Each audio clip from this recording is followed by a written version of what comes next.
মামা কেমন আছেন মামা? এই তুমি রতনদার ছেলে না? কিন্তু আগের বার যখন এসেছিলাম তখন তো তুমি আমাকে জেঠু বলছিলে। আরে আগের বার যখন আপনি এসেছিলেন তখন তো বাবা আপনাকে দাদা বলতো, আর এখন আপনাকে শালা বলে। শালা। হ্যাঁ শালা।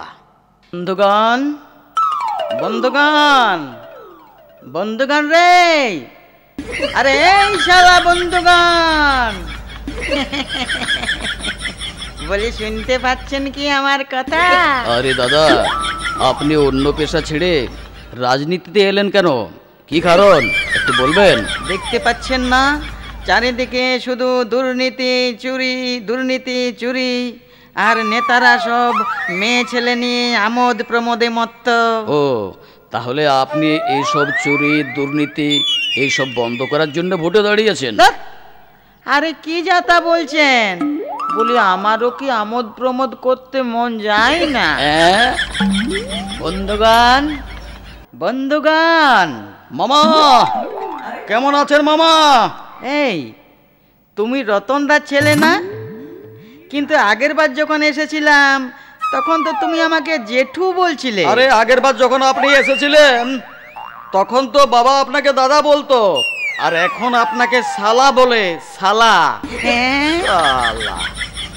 বন্ধুগণ, বন্ধুগণ, আপনারা মানে আম জনতা যদি, আচ্ছা, আপনারা নেতারা জনগণকে আম জনতা, আম আদমি এইভাবে কেন কথা বলেন? দেখুন, ভোটে জেতার পর জনগণকে আমের মতন চুষা করে চুষে আঁটি ফেলে দিই আমরা, তাই আঁটি গোড়াগড়ি খায় রাস্তায়, তাই আমরা জনতাকে আমের সঙ্গে তুলনা করি। বন্ধুগণ, বন্ধুগণ, দেখবেন অনেক সময় মূর্খরাও বুদ্ধিমানের মতন কথা বলে। বলি সে তো অনেকক্ষণ ধরেই শুনছি, কিন্তু বুদ্ধিমানের মতন কথা তো এখনো কিছু শুনতে পারলাম না। হ্যাঁ, আমরা চিরকাল গরিবদের পাশে আছি, গরিবদের পাশেই থাকবো। আচ্ছা বাবু, আপনি আগের বার তো ভোটে দাঁড়িয়ে হেরেছিলেন, কত ভোট পেয়েছিলেন? 203টি। তো আপনি তো জানতেন যে মদন বাবুর বিরুদ্ধে ভোটে দাঁড়িয়ে জিততে পারবেন না, তা সত্ত্বেও দাঁড়ালেন কেন? আসলে আমি ভোটে জেতার জন্য দাঁড়াইনি তো, তবে আমি দেখতে চেয়েছিলাম এখানে কতগুলো গাধা লোক আছে, দেখলাম 203টি। যাই হোক বন্ধুগণ, অনেকক্ষণ ধরে ভাষণ দিচ্ছি, আমি দুঃখিত, আমার হাতে ঘড়ি নেই, তাই আমি সময় লক্ষ্য করতে পারিনি। আরে ঘড়ি নাই তো কি হয়েছে, কিন্তু পেছনে দেয়ালে ক্যালেন্ডার তো ঝুলছিল, সেটা দেখতে পাই নাই। বন্ধুগণ, আমরা নেতা মানে অনেকটা ভ্রমরের মতন। ভ্রমরের মতো? একবার ই ফুললে, একবার উ ফুললে, একবার ই ফুললে, একবার উ ফুললে, একবার ই ফুললে, একবার উ ফুললে, মানে যে ফুলেই বসুন দুটা ফুলেই কিন্তু মধু আছে। বন্ধুগণ, আগে আমি একটা বিড়ি 3 বার করে ধরাতাম, একটা ভাঙা সাইকেল নিয়ে ব্লক অফিস যেতাম আর আসতাম, আর এখন আমি সিগারেট খাই, দামি সিগারেট, আমি 4 চাকা নিয়ে ঘুরে বেড়াই। আর আপনারা বলছেন উন্নয়ন হয়নি, আপনারা ঠুলি পড়ুন, ঠুলি। বন্ধুগণ, মনে রাখবেন আমাদের দলে কিন্তু করাপ্ট লোকদের কোনো জায়গা নেই। আরে হবে কি করে, সব তো হাউসফুল। হ্যাঁ শুনুন, নিজেদের দলের সম্পর্কে নিজেদের ঢাক পেরানোটা একদম ঠিক নয়, তাই একটা ছোট্ট গল্প বলি শুনুন। এক বাবা তার 3 ছেলেকে 100 টাকা করে দিয়ে বলল, এমন কিছু কাজ করো যাতে ঘরটা ভর্তি হয়ে যায়। বড় ছেলে 100 টাকা নিয়ে গেল, 100 টাকার খড় নিয়ে এলো, কিন্তু পুরো ঘরটা ভর্তি করতে পারলো না।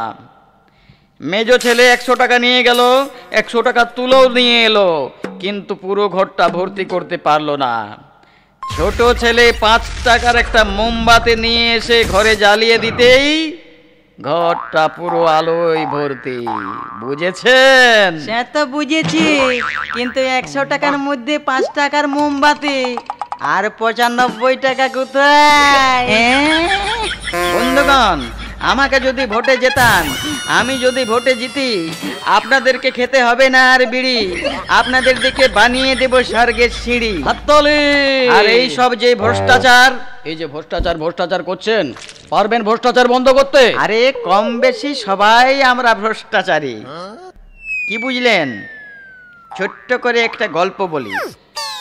একবার এক স্কুলে হেডমাস্টার গ্রুপ ফটো তোলার জন্য এক ফটোগ্রাফারকে ডাকলেন। ফটোগ্রাফার বললেন, পার পিস 60 টাকা করে কিন্তু আমি নেব। হেডমাস্টার বললেন, 1200 স্টুডেন্ট আছে, 40 টাকা করে নিন, তাতে অনেক হয়ে যাবে আপনার। যথারীতি রাজিও হয়ে গেল।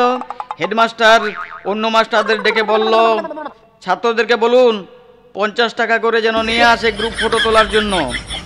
মাস্টাররা ছাত্রদেরকে বলে, শোনো, 100 টাকা করে নিয়ে আসবে গ্রুপ ফটো তোলার জন্য। যথারীতি ছেলেরা বাড়িতে গিয়ে মাকে বলে, মা গো, 200 টাকা লাগবে গ্রুপ ফটো তোলার জন্য। মা বলল, ঠিক আছে। ওর বাবাকে বলে, শুনছো, ছেলের গ্রুপ ফটো তোলার জন্য 400 টাকা লাগবে, বুঝেছ? শুনুন, বউকে সকালে 500 টাকা দিয়ে সন্ধ্যায় হিসেব চাইবেন, দেখবেন শুধু নেতারাই দুর্নীতি করে না।